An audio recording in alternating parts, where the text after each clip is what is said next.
Hi friends, എല്ലാവർക്കും നമസ്കാരം. ഇന്നത്തെ വീഡിയോയിൽ നമ്മൾ നോക്കാൻ പോകുന്നത് ഒരു പവർഫുൾ ആയിട്ടുള്ള ഒരു സ്വിച്ച് കോഡിനെ കുറിച്ചിട്ടാണ്. ഇതൊരു ഏഞ്ചൽ നമ്പറാണ്. ഇത് എന്തിനാ ചെയ്യേണ്ടതെന്ന് വെച്ചിട്ടുണ്ടെങ്കിൽ, നിങ്ങളുടെ ഒരു വിവാഹ തടസ്സം, നിങ്ങളിപ്പോൾ ഒരു വിവാഹമൊക്കെ പ്ലാൻ ചെയ്യാനായിട്ട് ഇരിക്കുകയാണ്, അല്ലെങ്കിൽ വിവാഹം പ്ലാൻ ചെയ്തു, ഡേറ്റ് ഒക്കെ ഫിക്സ് ചെയ്ത് കഴിയുമ്പോൾ പിന്നെ ഓരോ തടസ്സങ്ങൾ, ഡേറ്റ് മാറ്റുക, അങ്ങനെ ഓരോ തടസ്സങ്ങൾ കൊണ്ട് ഡിലേ ഒക്കെ ആയി പോകുന്ന ഒരു സാഹചര്യമൊക്കെ ആണെങ്കിൽ ഈ ഒരു ടെക്നിക്ക് നിങ്ങൾക്ക് ഉപയോഗിക്കാവുന്നതാണ്. അപ്പോൾ ഞാൻ ആ നമ്പർ പറയാം, നിങ്ങളൊരു പേനയും പേപ്പറും എടുത്തിട്ട് നോട്ട് ചെയ്തോളൂ.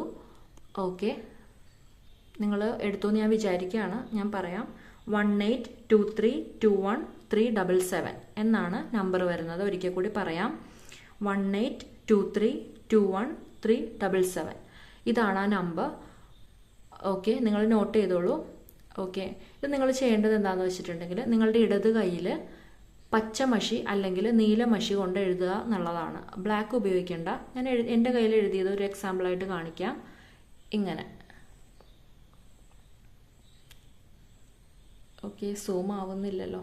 ഓക്കെ 18232137 ഇങ്ങനെ ഇടത് കയ്യിൽ ഈ ഭാഗത്തായിട്ട് ഇത് പച്ച മഷിയോ നീല മഷിയോ ഉപയോഗിച്ച് എഴുതുക എന്നുള്ളതാണ്. ഒരു 21 ദിവസം കണ്ടിന്യൂസ് ആയിട്ട് എഴുതുക. നിങ്ങളിപ്പോൾ ഇന്ന് എഴുതാൻ സ്റ്റാർട്ട് ചെയ്താൽ ആ ഒരു ടൈം തന്നെ കണ്ടിന്യൂസ് ആയിട്ട് ചെയ്യാൻ ശ്രമിക്കുക. ഒരു 10 മിനിറ്റ് ഇതിനു വേണ്ടി മാറ്റി വെക്കുക എന്നുള്ളതാണ്. ഇപ്പോൾ നിങ്ങൾ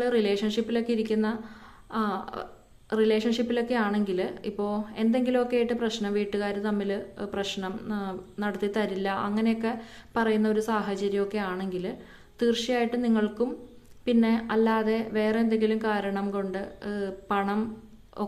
പണത്തിൻ്റെ ബുദ്ധിമുട്ട് കൊണ്ടോ അങ്ങനെ വേറെ എന്തെങ്കിലും കാര്യങ്ങളൊക്കെ കൊണ്ട് തടസ്സമായിട്ടിരിക്കുന്നവർക്ക് ആർക്ക് വേണമെങ്കിലും ഇത് ട്രൈ ചെയ്യാവുന്നതാണ്. വിവാഹ തടസ്സം മാറാനുള്ള ഒരു പവർഫുൾ നമ്പറാണിത്, സ്വിച്ച് കോഡാണ്. അപ്പോൾ നിങ്ങളിത് 21 ദിവസം കണ്ടിന്യൂസ് ആയിട്ട് ചെയ്യുക. ഒരേ ടൈം തന്നെ ചെയ്യാൻ ശ്രമിക്കുക. ഒരു പച്ച മഷി കൊണ്ട് അല്ലെങ്കിൽ നീല മഷി ഉപയോഗിക്കാം. 10 മിനിറ്റ് ഇതിനായിട്ട് മാറ്റി വെക്കുക എന്നുള്ളതാണ്. പോസിറ്റീവായിട്ട് നിങ്ങൾ വിശ്വാസത്തോടു കൂടി ചെയ്താൽ തീർച്ചയായിട്ടും നിങ്ങൾക്ക് റിസൾട്ട് ഉണ്ടാവും എന്നുള്ളതാണ്.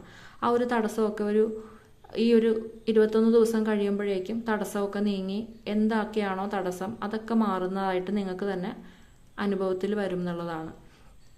വിശ്വാസമില്ലാതെ ചെയ്യരുത്, വിശ്വാസത്തോടു കൂടി ചെയ്യുക. ഓക്കെ, യൂണിവേഴ്സിനോട് നിങ്ങളുടെ ആവശ്യം എപ്പോഴും പറഞ്ഞുകൊണ്ടേയിരിക്കുക. അപ്പോൾ അത് എത്രയും വേഗം യൂണിവേഴ്സ് നടത്തി തരാനായിട്ട് നിങ്ങളുടെ എനർജിയും യൂണിവേഴ്സിൻ്റെ എനർജിയും കൂടി കൺവേർട്ടായിട്ട് ഒരു പോസിറ്റീവായിട്ടുള്ള കാര്യം അവിടെ നടക്കും എന്നുള്ളതാണ്. അപ്പോൾ നമ്മൾ മാനിഫെസ്റ്റ് ചെയ്യുക, കഴിയുന്ന ടൈമിലൊക്കെ ഇത് നടന്നതായിട്ട് വിശ്വസിക്കുക. ഇത് എഴുതിയിട്ട് ആ ഒരു കാര്യം, നിങ്ങളെ സ്നേഹിക്കുന്ന വ്യക്തി, നിങ്ങളുടെ പാർട്ട്ണറുമായിട്ടുള്ള വിവാഹം, നിങ്ങളുടെ മാരേജ് നടന്നു എന്ന് വിശ്വസിച്ച് തന്നെ ഇത് എഴുതുക. ആ ഒരു 10 മിനിറ്റ് ഇതിനായിട്ട് മാറ്റി വയ്ക്കുക. 21 ദിവസം കഴിയുമ്പോൾ നിങ്ങൾ പിന്നെ അത് യൂണിവേഴ്സിൽ സമർപ്പിച്ചു. പിന്നെ അതിനെക്കുറിച്ച് ചിന്തിക്കേണ്ട ആവശ്യമില്ല, യൂണിവേഴ്സ് അത് നടത്തി തരും എന്നുള്ളതാണ്. അപ്പോൾ വളരെ പവർഫുള്ളായിട്ടുള്ള ഒരു കാര്യമാണ്. ഒരുപാട് പേര് പരീക്ഷിച്ച് വിജയിച്ചൊരു കാര്യമായതുകൊണ്ടാണ് ഞാനത് ഷെയർ ചെയ്യുന്നത്. അപ്പോൾ എല്ലാവരും ഒന്ന് ട്രൈ ചെയ്ത് നോക്കൂ. നിങ്ങൾ ആഗ്രഹിക്കുന്ന പോലെ വിവാഹം എത്രയും വേഗം നടക്കട്ടെ എന്ന് ഞാനും പ്രാർത്ഥിക്കുന്നു. യൂസ്ഫുള്ളായി ഈ വീഡിയോ എന്ന് ഞാൻ വിചാരിക്കുകയാണ്. മറ്റൊരു വീഡിയോ ആയിട്ട് നമുക്ക് വീണ്ടും കാണാം. താങ്ക്